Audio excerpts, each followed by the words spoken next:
killings. Ako bastos, ma'am. Salamat kaayo, Wala ang Mr. hiya Chair. talaga ako.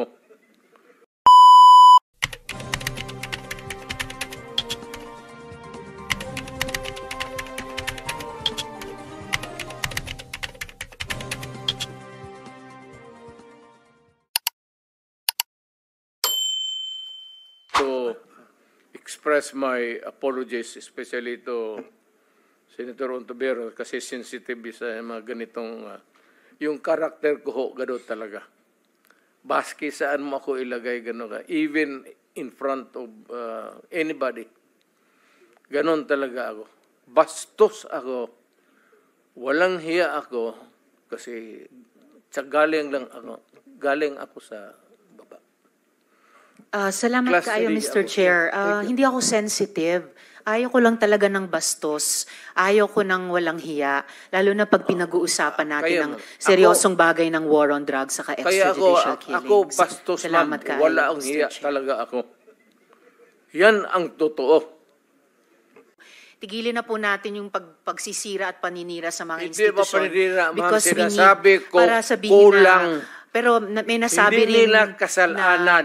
may Ang nasabi ideya rin talaga hindi kulang inutil. ng tao, Pero- kulang ng organization. Pero I heard the term, Mr. Chair, You have halos to have, inutil. Mr. President, tao, pati pondo there ng are- pera. There are ways na i-strengthen ang PIDEA na hindi natin Hindi sinasabing mo dala sa halos istorya yan dito. inutil. Actually, okay. No. Excuse me, Mr. Chair. sige. Miyembro po ako ng committee ito, ng subcommittee at ng Senado. So, I am just making an interjection. Yes. Pag nagkapanahon akong uli na magtakbo ako ng mayor, maminos-minos talaga lang, I will do the same thing again and again and again, basta nandyan yung droga. Mr. Chair. Yes, ma'am. Mr. Chair, I believe we've given the proper leeway and respect to the former president. Hindi po ito midnight COVID briefing, and I hope we can stay on track. Hindi po natin pinag-uusapan kung mali ang droga, pinag-uusapan po natin kung yung polisiya, naging polisiya nyo. Mr. tungkol Chair, doon. if I may. Salamat Sige, kayo, it's Mr. Chair.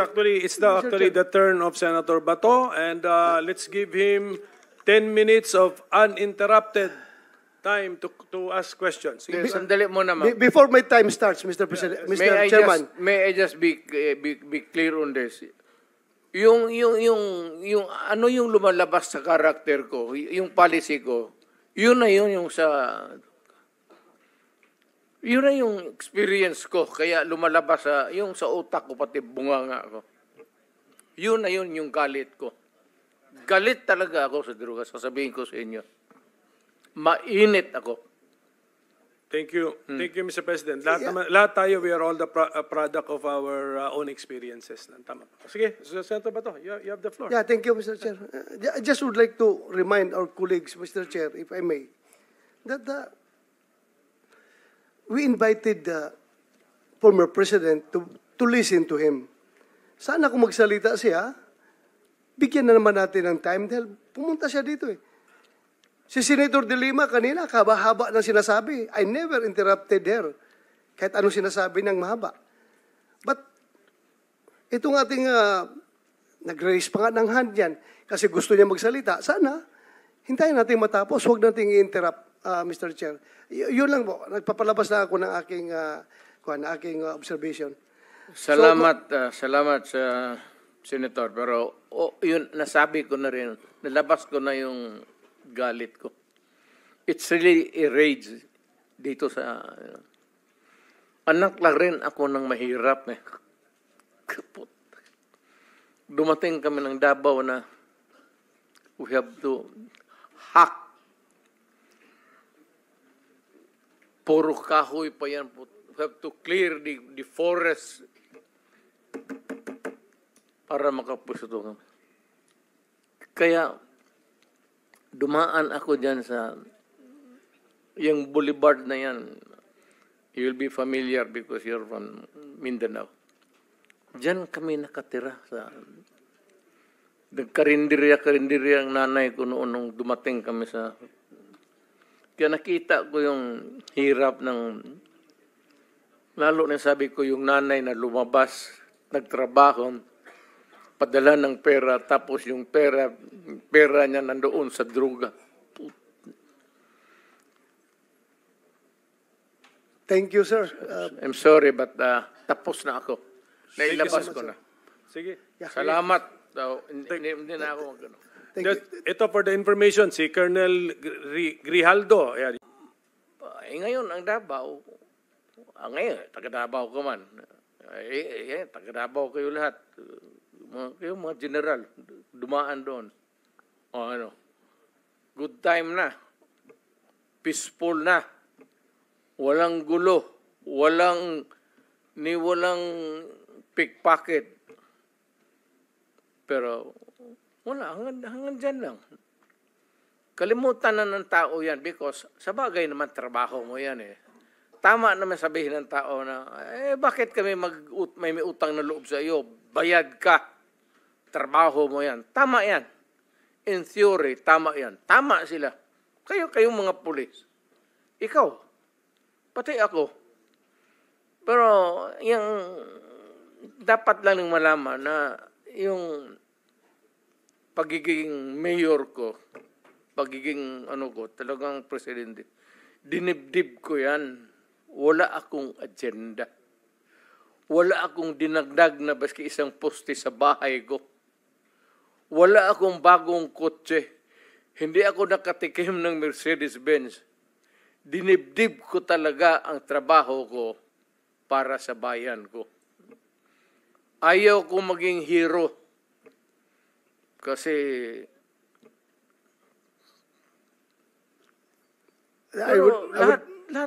kayong lahat ng mga chief of police dumaan sa Davao.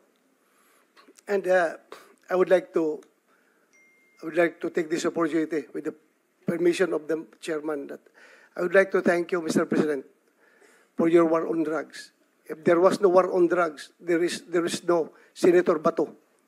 Maraming salamat po doon sa opportunity na binigyan mo sa akin na maging chief PNP at ako'y naging senador ngayon dahil doon sa war on drugs. Maraming salamat. Kung nakikinig yung PNP, pati yung patuloy ninyo yan at magtrabaho kayo ng husto kasi ang droga talagang talamak. Kawawa ang Pilipino anong tawag dyan sa Tagalog? Patapol-tapol. Patamad-tamaran kayo dyan. Trabaho kayo ng gusto, alam ninyo na ang droga talamak. Kaya kayong mga presinto, yung area of jurisdiction mo, pag mandyan pa yung droga, umalis ka. Kung chief of police ka ng syudad, pag may droga at hindi mo kayang pumatay, takot kang mamatay, putang ina, umalis ka dyan sa trabaho mo. Sorry for the... Thank you, Mr. President. I think, Mr. Chairman, medyo mahaba na yung time ng ating... Yes, alam ko. Gusto na siyang magpahinga. Thank you. If the President can still stay a little longer, okay lang, sir? For a couple more minutes? I am at your disposal, sir. Sige. Ako magsabi ninyo hanggang bukas tayo dito. Okay lang. Wala akong magawa. Actually, dapat Senator Bato, nag-apologize tayo kay President for starting our hearing in the morning. Doon siya nahihirapan actually siguro. In the same manner that I would like to express my apologies, especially to Senator Ontiveros, kasi sensitive sa mga ganitong, yung karakter ko ho, gano'n talaga. Baski saan mo ako ilagay, gano'n ka. Even in front of anybody. Gano'n talaga ako. Bastos ako. Walang hiya ako kasi galing ako sa baba. Salamat Class kaayo, 3 Mr. ako, Chair. Hindi ako sensitive. Ayaw ko lang talaga ng bastos. Ayaw ko ng walang hiya. Lalo na pag pinag-uusapan natin ng seryosong bagay ng war on drugs saka extrajudicial killings. Ako bastos, ma'am. Wala ang hiya talaga ako. Yan ang totoo. siguro, hindi ako dadating itong pagka-presidente kung hindi ako bastos at hindi ako walang hiya. Thank you, Mr. President. I am now, hindi sa lahat ma'am, baka sabihin mo, magwalang hiya ako sa inyo, hindi yan. May kunting edukasyon rin ako. Decency. Yung demeanor ko, yung pinapakita ko sa inyo, yung galit ko, yung rage ko, sa kriminal yan. Dahil nga, naging prosecutor ako, matagal masyado. Ako muna. Professor ako ng Professor ng... Police Academy. Thank you, Mr. President. Sir, Mr. President, sige. Senator, may I be allowed additional moments? Alam mo itong war of the... Itong PDEA, hindi man sabihin inutil. Pero kung yung PDEA, ang asahan mo to fight drugs, patay ang Pilipinas. Take it from me. Galing ako sa taas presidency. Galing ako mayor, congressman. Hindi kaya ng PDEA. Hindi nga niya alam sino yung mga, diyan sa palibot dito sa Batasan, sino yung mga drugista diyan sa Police talaga yan. Police. Ang sekreto niyan is mayor, pati police at barangay captains. Yun lang yun. Yun ang kailangan mo. Huwag na yan generals. Police, kapitan, police, barangay. Yan. Well, generals, malayo masyado yan. Anak ng puta. Sorry. Wala yan.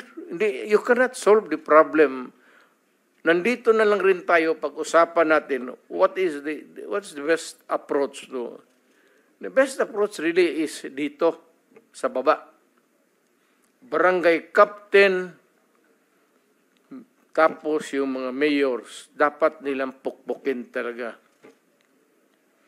Pag ang isang mayor, pag sinabi niya na walang droga dito sa syudad ko, hindi naman ako nagyayabang. Pupunta naman kayo ng Davao kung gusto ninyo. Meron kayo. Pero pag sinabi ko, dito sa Davao, walang droga, wala talagang droga. Ilang police chief dyan. Ayan, si Gamboa, Danau, pati ito, dumaan si Koy. Pag sinabi ko sa kanila, walang droga, kayo ang... Sabi ko, ipapakaw ko talaga sila sa cross. Nagpagawa ako ng cross dyan nilagay ko sa barak sa likod. Ipapako ko yung police director dyan na pagka may...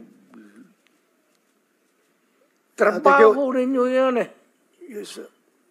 Thank you, Mr. Chair. Yes, Senator Bato, you have the floor again. Sige. One interjection Pwede bang lang, if I may, papahingahin Mr. mo Chair. natin si President Duterte and I will proceed to Senator Bato, Colonel Hector Grijaldo. With your permission, pero kung ayaw mo, okay lang. Ano yun, yung- Senator Risa wants to interject. Okay lang, with your permission. Pwedeng hindi.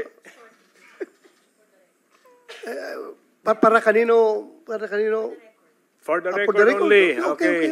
With the permission, Senator Bato, go ahead. Dagan salamat, Mr. Chair ug Senator De La Rosa. For the record lang, in fairness sa PIDEA, Philippine Drug Enforcement Agency is the lead anti-drug law enforcement agency responsible for preventing, investigating, and combating any dangerous drugs, controlled precursors, and essential chemicals within the Philippines. So, tigilin na po natin yung pagsisira at paninira sa mga Hindi ba institusyon. paninira, ma'am? Because we need, Sinasabi ko, para sabihin kulang. pero may nasabi Hindi rin nila kasalanan. may Ang nasabi PIDEA rin talaga hindi kulang inutil. ng tao, Pero- kulang ng organisasyon. Pero I Yes, heard yes. the term, Mr. Chair, You have halos to have, inutil. Mr. President, tao, pati Well, pondo ng pera. There are ways na i-strengthen ang PIDEA na hindi natin Hindi sinasabing mo dala sa halos istorya yan dito. inutil. Actually, okay. No. Excuse me, Mr. Chair. sige. Miyembro po ako ng committee ito, ng subcommittee at ng Senado. So, I am just making an interjection Yes, in fairness sa PIDEA na isa sa mga importanteng institusyon ng law enforcement natin, particularly in suppressing the supply of drugs. For the record lang, Mr. Chair. Dagan salamat, Mr. Chair o Senator De Sige, La what's the Rosa. opinion of the Ako President naging is... mayor, congressman, naging presidente. Ang sinasabi ko dito, wala akong tinatamaan. I'm just expressing, I said, my experience. Na kung ano talaga ang kulay ng droga dito sa Pilipinas.